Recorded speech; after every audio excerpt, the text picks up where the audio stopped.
नमस्ते। आप तमाम परिजनों एवं मित्रजनों को सूर्य उपासना के लोक पर्व छठ की शुभकामनाएं। आज 29 अक्टूबर है, यानी कामता सेवा केंद्र देव का वार्षिकोत्सव। इस तिथि को न आप भूलते हैं और न भूलने देते हैं। लगभग 3 दशकों तक औरंगाबाद में भव्य कवि सम्मेलन के जरिए आप इससे जुड़े रहे हैं, पर तकनीक के विकास के साथ हमारी यह कोशिश है कि जो हम तक न पहुंच सकते हों, हम उन तक पहुंचें। और इसी का नतीजा है यह कार्यक्रम। कामता सेवा केंद्र जिनके नाम पर जागृत है, उनकी ही रचनाएं आज हम सुनेंगे। पर सबसे पहले परिचय।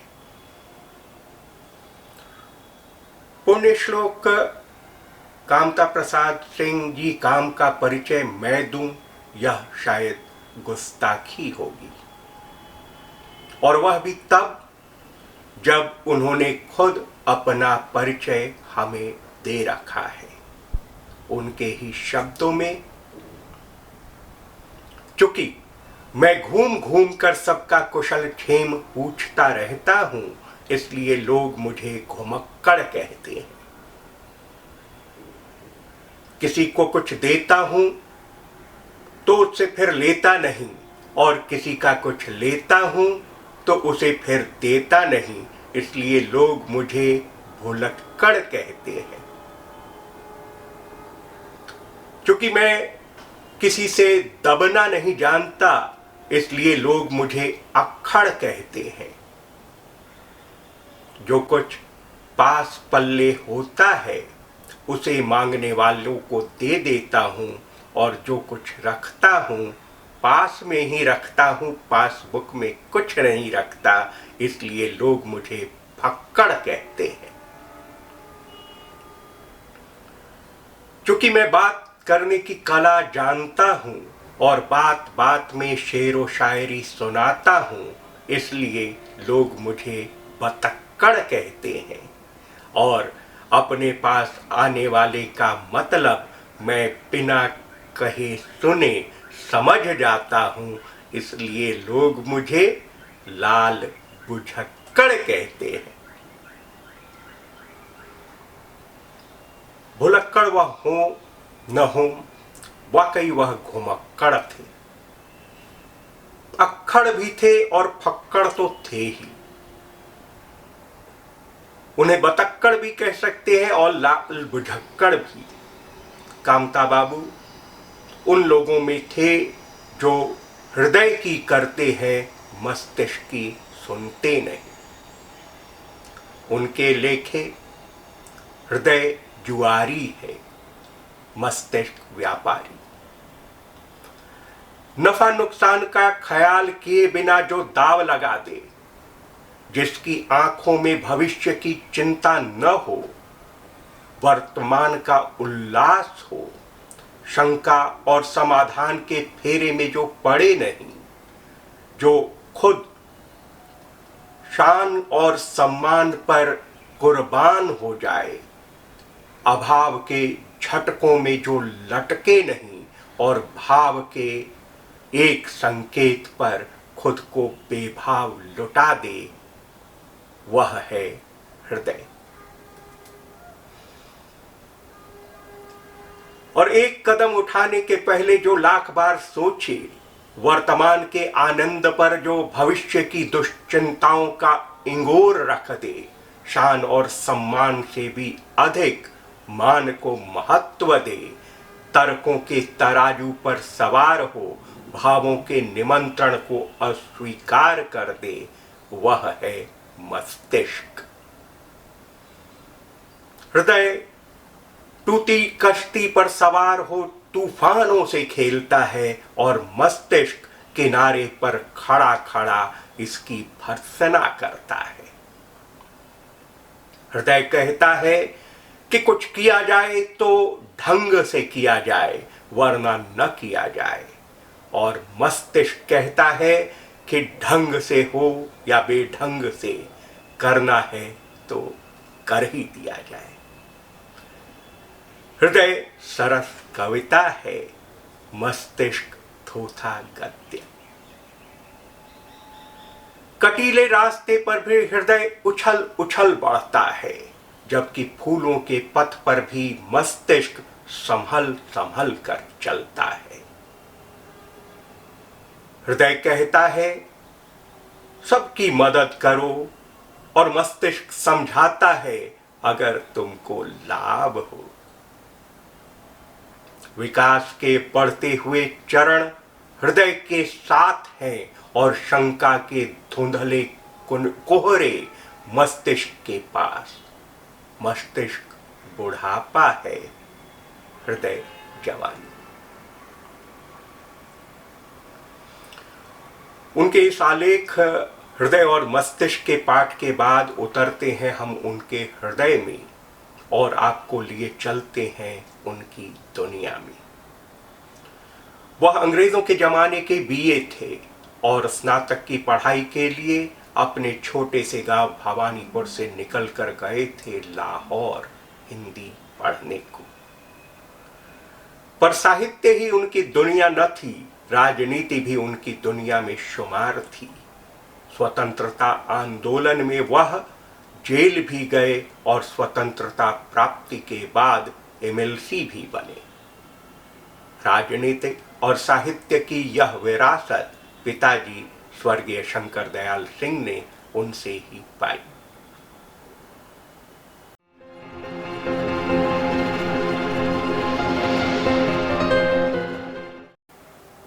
अपने घर, गांव और देहात पर तो कईयों ने लिखा होगा। कामता बाबू ने भी यह तो लिखा ही, और लिखा अपनी जेब, अपनी मेज, अपनी पत्नी, अपने नौकर और अपने चुनाव पर। सुनिए जरा मेरा चुनाव। मसल मशहूर है, किसी से एक पुष्ट की दुश्मनी हो तो उसको मुकदमे में फंसा दो। दो पुष्ट की दुश्मनी हो तो उसको पिंगल पढ़ने में लगा दो, और खानदानी दुश्मनी हो तो बस बढ़ा चढ़ाकर उसको चुनाव लड़वा दो। लेकिन पता नहीं कौन थे वे जिनके बढ़ाने चढ़ाने से मैं इस चुनाव में खड़ा हो गया।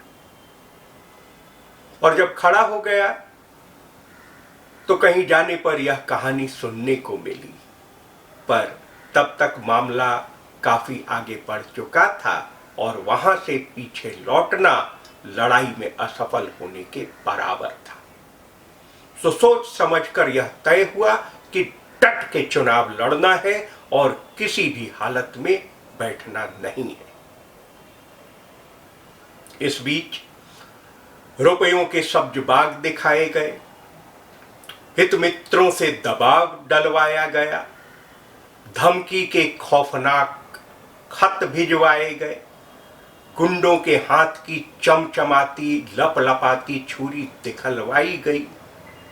यानी मेरे खिलाफ के उम्मीदवार ने नाना प्रकारेण तिकड़म लगाई कि मैं बैठ जाऊं, जिससे वह निर्विरोध चुन लिया जाए। मेरे मंसूबे की एक वजह और थी। इस क्षेत्र के कुछ प्रभावशाली लोगों ने मुझसे आग्रह किया था कि मुझे इन सब कामों में दिलचस्पी लेनी चाहिए। लेकिन खड़ा होने के बाद पता चला कि समस्या जटिल है। कम से कम मैं उसको जितना आसान समझता था उतना आसान तो हरगिज नहीं। तालाब में जाने के पहले तैराक तालाब की लंबाई चौड़ाई को ही देख पाता है, पर कूद जाने पर उसको गहराई का अंदाज लगता है। पहले सिर्फ यही मालूम था कि यहाँ इस क्षेत्र में 1 लाख आदमी हैं जिनमें 60,000 वोटर। अब यह मालूम हुआ कि यहाँ जो चुनाव में खड़ा हो उसका फर्ज है कि हर वोटर को एक एक मोटर दे ताकि वे समय पर वोट डालने आ सके। मैं इस उधेड़बुन में पड़ा था कि उधर से दरबारी लाल जी चले आए। बाल सफेद है, चेहरे पर झुर्री, आंखों पर चश्मा और हाथ में छड़ी है जिससे तुरंत का लगाया तेल टप टप चू रहा है। गिनाने लगे तो क्या कहना, बिना किसी रिकॉर्ड के, बिना किसी कागज के, अपनी याद से ही अपनी उंगलियों पर कम से कम 62 ऐसे चुनाव गिना गए जिनमें उन्होंने उम्मीदवारों की ओर से काम किया था। राय साहब, खां साहब, राजा साहब, दीवान बहादुर आदि के नामों के साथ उन्होंने यह भी बता दिया कि अब तक उनका कोई उम्मीदवार चुनाव हारा नहीं है। और चुनाव में भी पुरानी काउंसिल का चुनाव, सेंट्रल असेंबली का चुनाव, म्युनिसिपैलिटी का चुनाव, यूनियन कमेटी का चुनाव, छोटे बड़े तमाम चुनावों के नाम उन्होंने गिनवा दिए और मैंने परमात्मा को धन्यवाद दिया कि वे अकस्मात मुझे मिल गए। दरबारी लाल जी ने यह भी बताया कि हर किसी की मांग पर हाँ हाँ कहना है। कब मिलेगा कि जवाब में बहुत जल्दी कहना है। कोई पैसे मांगे तो कहना है कि चेक से देंगे, चेक मांगे तो कहना है कि घर पर पड़ा है। जाति के लोग मिले तो कहना है कि अपनी जीत जाति की जीत, अपनी हार जाति की हार। और दूसरी जाति के लोग मिले तो उनको अलग बुलाकर कहना है कि उनसे प्रेम रखने के कारण अपनी जाति के लोग उनसे बिगड़े हुए हैं। नौजवान मिले तो कहना चाहिए कि अपना आंदोलन जवानों का आंदोलन, बूढ़े उसमें क्या खाक भाग लेंगे। और बूढ़े मिले तो कहना चाहिए कि अपने राम को तो उन पर ही भरोसा है। आजकल के छोकरे तो कुछ समझते ही नहीं। किसान मिले तो कहना चाहिए कि अपने राम को तो उनके दुख ने ही खड़ा होने पर मजबूर किया। और जमींदार मिले तो कहना चाहिए अगर कई जमींदारी वापस ना आई तो अपने राम इस मेंबरी पर लानत दे देंगे। यह सब कहने के बाद उन्होंने यह भी साफ कर दिया कि इन पैतरों का प्रयोग उन पर नहीं होना चाहिए। तब मैंने उन लोगों की तलाश की जिन्होंने मुझे खत लिखकर बुलवाया था। मालूम हुआ कि कल उन्होंने विरोधी पार्टी की मीटिंग करवाई थी। दबी जुबान में मैंने पूछा, आप लोग तो मेरे साथ हैं, फिर विरोधी पार्टी की मीटिंग कैसे हो गई? उनमें से एक बोला, आपकी राह हमने 5 रोज देखी, आप ना आए तो क्या करते? हम बैठ के खाने से तो रहे, कुछ काम तो करना पड़ता है। मुझको बड़ी परेशानी हुई। मैंने अजीजी से कहा, अब क्या होगा? आखिर आप लोगों के बल पर ही तो हम खड़े हुए। उनमें से एक बोला, होगा क्या, काम थोड़े ही ना बिगड़ा है। लाख मीटिंग हो जाए पर वोट आपके सिवा किसी और को नहीं मिलेगा। लेकिन दुनिया का दस्तूर है कि कुआं प्यासे के पास नहीं जाता। आपको सबके पास जाना चाहिए, मगर आप सबके पास न भी पहुंच सके तो हम आपके लिए तैयार हैं। लेकिन बिना ताल के ढोलक तो बजता नहीं। जितना गुड़ देंगे मिठास भी उतनी ही होगी। सो मैंने उनको कुछ खर्च दिया और वे चलते बने। वहां से दूसरे गांव में गया। 2 रोज पहले ही यहां के मुखिया जी मुझसे मिले थे।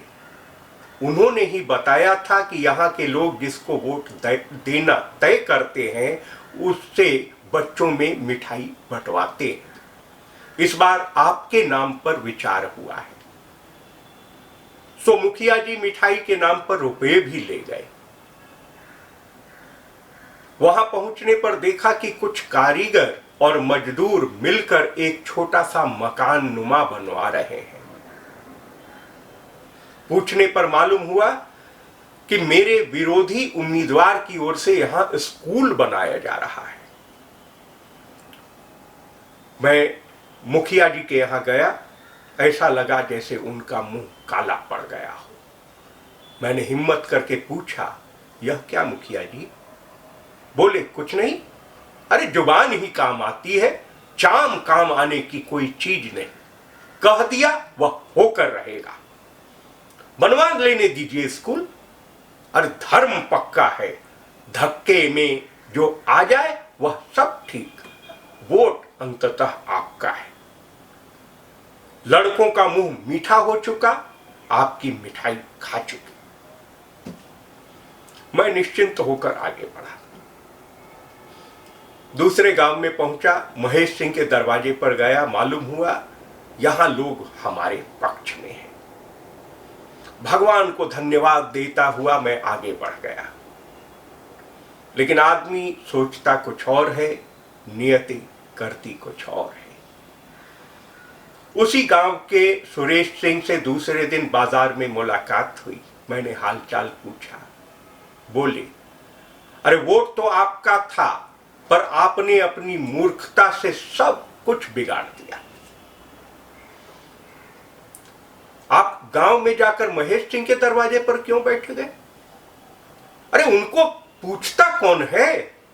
उधर फेकार फेंकने तक कोई नहीं जाता। सियार और कुत्ते भूखने तक तो जाते नहीं। वह तो मच्छी मारता अकेला बैठा रहता है।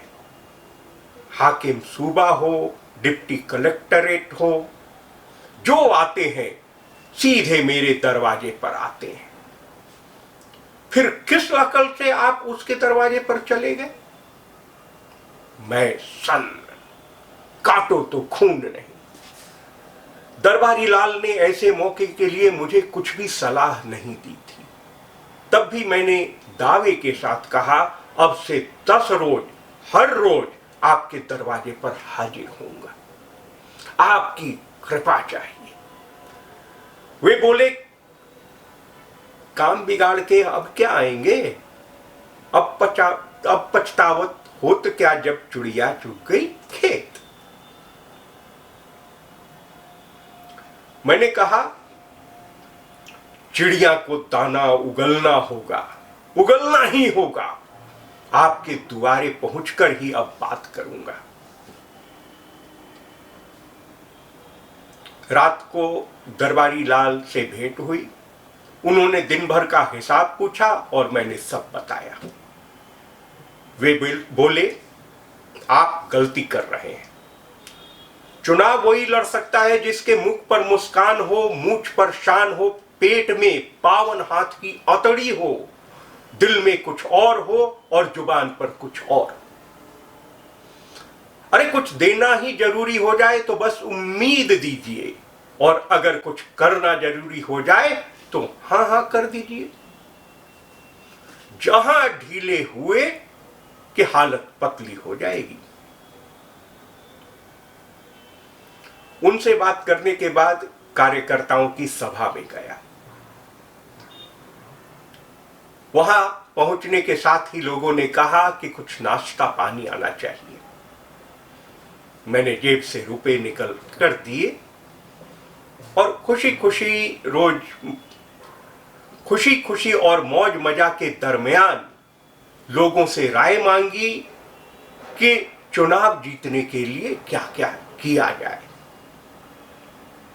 सरजू जी बोले, सवारी में कुछ हाथी भी जरूरी है जिससे हम लोग हर जगह जा सके। नगेंद्र बोला, अरे हाथी देखकर ही लोग बिगड़ जाएंगे। आजकल देहात की मनोवृत्ति अमीरों के खिलाफ है। कुछ घोड़ा टट्टू का प्रबंध हो तो अच्छा है कि काम भी बने और खर्च भी कम पड़े। बहादुर बोले, सवारी न मिले न सही, कार्यकर्ताओं की जान तो बचनी चाहिए। देहात में आजकल मच्छर काटते हैं और थोड़ी भी परेशानी होती है तो दवा के लिए शहर में जाना पड़ता है। हर कार्यकर्ता के साथ एक मच्छरदानी और दवाइयों का बक्सा तो होना ही चाहिए। सियाराम ने जोश के साथ कहा, दुख है कि आप लोग सब अपना अपना राग अलाप रहे हैं। सवारी न रहे न सही, जान भी चली जाए तो चली जाए, पर काम तो हो। उस पार्टी की ओर से गांव गांव में लेमन जूस बट रही है। हम लोगों को भी एकाध मन लेमन जूस मंगाकर बच्चों में बांटना चाहिए। बहुत से वोटर बीड़ी सिगरेट भी मांगते हैं, इसलिए हर कार्यकर्ता को अपने साथ 500 बीड़ी और 50-50 सिगरेट जरूर रखना चाहिए। और फिर उधर के लोग मारपीट पर भी उतारू हैं, इसलिए हर कार्यकर्ता के हाथ में हथियार होने चाहिए। उसके बाद लोगों से बारी बारी से बातें होने लगी। एक सज्जन जो मेरे बड़े हितैषी थे और बहुत चिंतित भी नजर आते थे, अलग ले जाकर बोले, मेरे यहां विरोधी का काम जग्गू साहब का लड़का नग्गू करता है। वह बड़ा अमीर है, जेब में नोटों का बंडल लेकर चलता है, इससे बड़ा असर होता है। मेरी राय है कि 200-250 रुपए मिलते तो कुछ 500-500 रुपए के और कुछ 1-1 रुपए के नोट भुनवा कर जेब में रख लेता। वह खर्च तो नहीं होता, अंततः आपको लौट जाता, पर उसे दिखाने मात्र से असर हो जाता, काम बन जाता। फिर एक दूसरे सज्जन आगे बढ़कर बोले, कुछ प्राइवेट बात करनी है। मैं अकेले थोड़ी दूर उनके साथ गया। कहने लगे, मेरे यहां उधर से जो काम करता है वह टाटा नगर के लोहे के कारखाने में लगा है और अभी छुट्टी में यहां आया हुआ है। चूंकि वह काम में लगा हुआ है, इसलिए जहां जाता है उसका पुरजोर असर होता है, जबकि मुझको लोग बेकार समझते हैं, इसलिए उतना असर नहीं होता। अगर मुझको भी एक नौकरी दिला देते तो मेरा भी असर होता। मैं बाद में ही जाता, पर लोग समझ जाते कि यह बेकार नहीं है। उधर नोटों की मांग, इधर नौकरी की, उनके बीच वोटों की मांग दबी जा रही है। इन चट्टानों के नीचे दबे वोटों को निकलवाकर बक्से में दिलवाना आसान काम नहीं है। अब दिनेश जी बात करने आए। बोले, आपके लिए कल एक सभा रखने वाला हूं, उसमें आपको मानपत्र देने का विचार है। मैंने नम्र भाव से कहा कि वे जाने कि क्या होगा, कैसे होगा, मुझसे क्या मतलब। वे बोले, सो तो सही है, आपको यह काम करना भी नहीं है, पर उसके लिए 150 खर्चा तो चाहिए। ढोल ढाक बजे, हल्ला गुल्ला हो, गांव गवाई को खबर दी जाए तो शानदार सभा हो। मन में बात आई कि अगर अपने लिए मानपत्र का पैसा भी मुझको ही देना है तो मानपत्र मिले न मिले दोनों बराबर है। पर चुनाव का जमाना है, इसलिए साफ साफ कुछ कहने लायक भी नहीं है। मैंने रुपए निकाल कर दे दिए। दूसरे दिन ठीक वक्त पर वहां पहुंचा। चुनाव के दिनों में डर भी लगता है कि लोग कहीं बिगड़कर चल न दें, पर जाकर देखता हूं कि वहां न आदमी है न आदमी का पूत। 3 टांग का शामियाना लगा है और उसमें पुरानी दरी बिछी है। तब तक उधर से दिनेश जी चले आए। मैंने पूछा, क्या साहब? बोले, ठीक है। मन में तो आया कि कह दूं कि अगर यही ठीक है तो सब चौपट हो गया, पर कह न सका। तब तक गांव के दूसरे सज्जन भी आ पहुंचे। उन्होंने बताया, अभी जब दिनेश बाबू आए तो सभी को बात मालूम हुई कि आप आने को हैं। पहले से कोई खबर न थी। दिनेश बाबू, आप अभी आए हैं? मैंने पूछा। बोले, अरे मैं तो सुबह से ही आ जाता, पर बगल में जो गांव है उसमें ठीक किया हुआ वोट भी गड़बड़ा रहा था, इसी में देर हो गई। और फिर मानपत्र वगैरह के लिए चला गया। बदमाश प्रेस वाले ने मानपत्र भी नहीं दिया, रुपया भी ले गया। शाम को देने की बात कही, शाम तक रुकते तो इधर की फिक्र थी। अब उसमें हर्ज क्या, मैं जुबानी ही स्वागत कर दूंगा। मैंने पूछा, मीटिंग कब होगी यह तो बताइए। वे बोले, अभी 4-5 आदमी आ जाएंगे और हम अपना काम शुरू कर देंगे। अरे मीटिंग से क्या होता है, असली चीज तो वोट है, सो यहां ठीक है। श्याम सुंदर जी की सभा इसी शामियाने के नीचे होती थी और हर बार वह जीतते थे। कभी एक आध आदमी आए, कभी वह भी नहीं। अखबार में खबर चली जाती थी, असल तो अखबार है, यह शामियाना इतना सगुनाहा है कि जिसकी भी मीटिंग इसके नीचे हो गई वह हार नहीं सकता। मैंने 100 रुपए में इनको 1 महीने के लिए रिजर्व कर लिया है, जिससे विरोधी की सभा इसके नीचे चुनाव के दरमियान न हो सके। लीजिए, शगुनाहे शामियाने के नाम पर 100 की चपत और बढ़ी।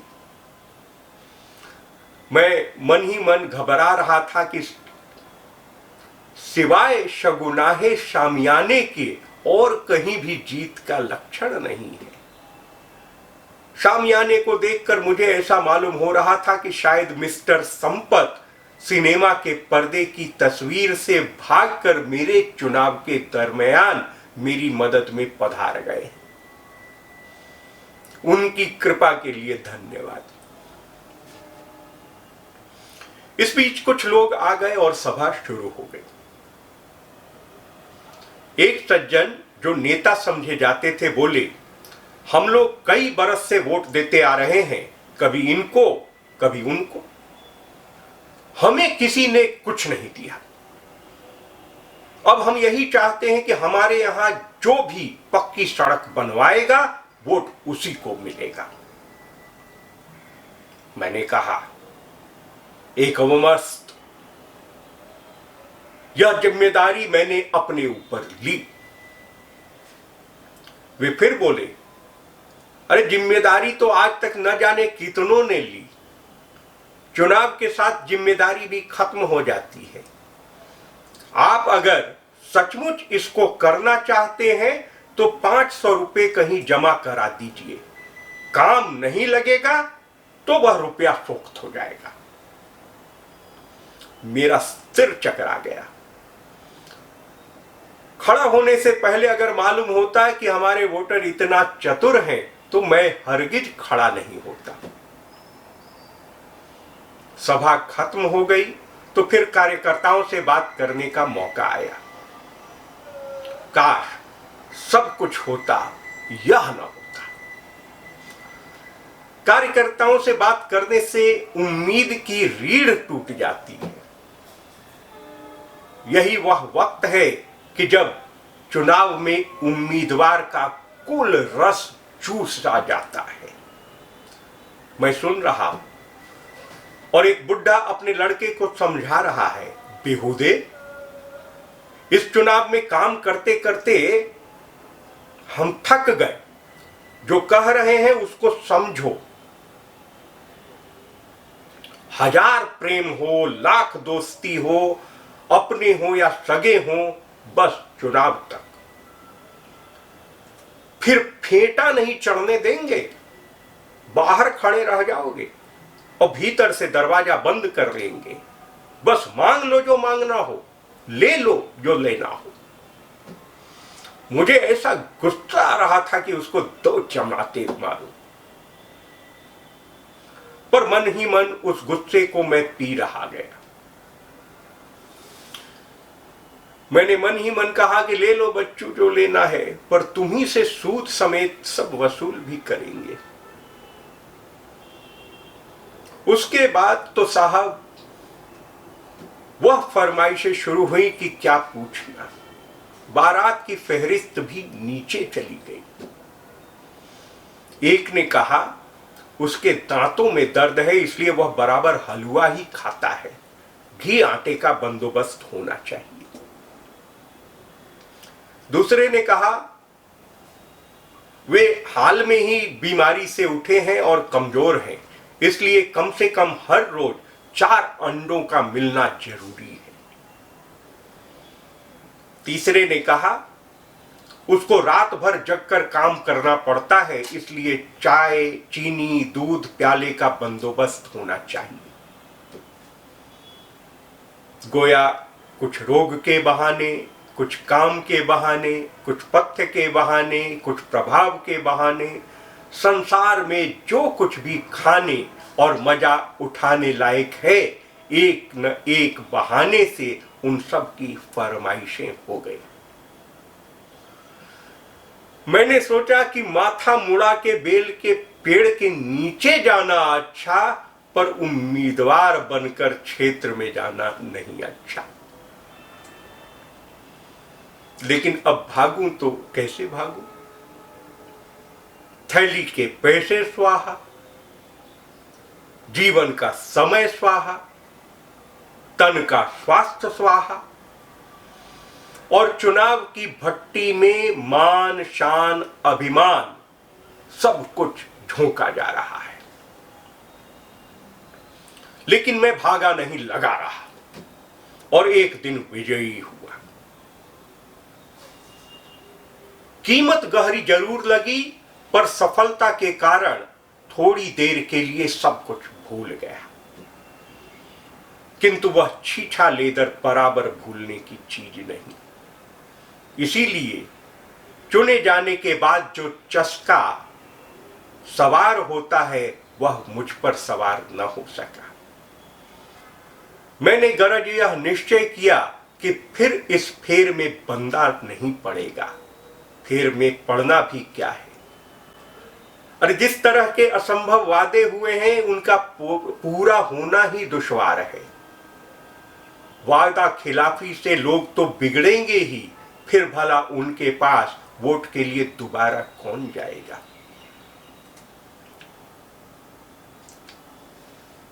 खैर, मैं उम्मीदवार बनूं या न बनूं, पर इस नतीजे पर पहुंच गया कि जो अपने अनुभव के कोष में बेहतर वृद्धि करना चाहें, वह एक बार चुनाव में उम्मीदवार हो जाए, और जो रोजगार में बेहतर पक्का होना चाहे, वह एक बार किसी उम्मीदवार का कार्यकर्ता बन जाए, और जो जीवन में खुशामद पाने का अरमान पूरा करना चाहे, वह वोटरों के गिरोह का सरदार बन जाए।